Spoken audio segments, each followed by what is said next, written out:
یہودی موسیٰ علیہ السلام کو حاجت روا مانتے ہیں. یہودی کہتے ہیں کہ اللہ رب العالمین ان کے وسیلے سے ہمیں دیتا ہے. اللہ ڈائریکٹ نہیں سنتا ہماری، ان کے وسیلے سے سنتا ہے.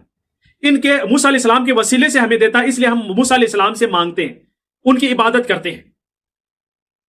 اور یہودیوں والا عقیدہ تمہارا ہے کہ اللہ ڈائریکٹ نہیں سنتا، اللہ ان ولی اولیاء جو فوت ہو چکے ہیں ان کے وسیلے سے وہ سنتا ہے، اور اللہ ان کو دیتے ہیں، اور یہ ولی اولیاء جو فوت ہو چکے ہیں وہ ہمیں دیتے ہیں، اس لیے ہم ان سے مانگتے ہیں، یہ اللہ کے قریب ہیں. تو مجھے بتائیے کہ یہودیوں میں اور تم قبر پجوں میں کیا فرق ہے؟ وہ نبی کو پکارتے ہیں، نبی کو، موسیٰ علیہ السلام نبی تھے، رسول تھے، وہ ان کو پکارتے ہیں، اور تم ہر قبر والے کو پکارتے. تم سے زیادہ مضبوط عقیدہ یہودیوں کا ہے.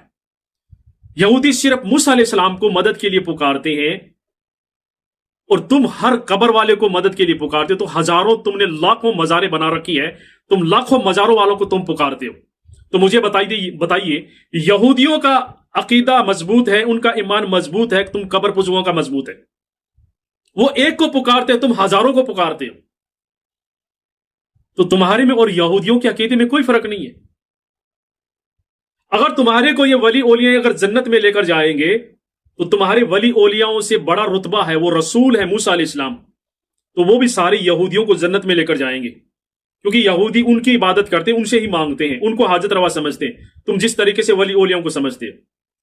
سمجھے؟ اگر تم قبر پرست اگر جنت میں چلے گئے نا تو موسیٰ علیہ السلام کی قوم یہودی وہ تم سے پہلے جنت میں جائے گی، کیونکہ وہ اللہ کے رسول ہیں.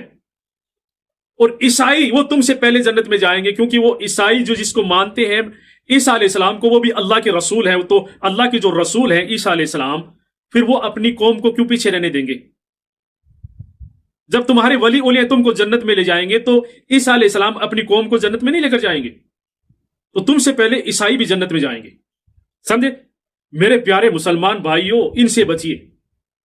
ان کا دین، یہودیوں کا دین، عیسائیوں کا دین، تینوں کا ایک جیسا دین میں، ان کے دینوں میں کوئی فرق نہیں ہے. اللہ اور اللہ کے رسول کی طرف آئیے. قرآن مجید کے اندر کوئی بھی ایک بھی آیت نہیں کہ اللہ رب العالمین نے فرمایا ہو کہ جو لوگ فوت ہو چکے ہیں وہ تمہارے مددگار ہیں، میں ان کے وسیلے سے تم کو دیتا ہوں، کہیں پر بھی نہیں ہے.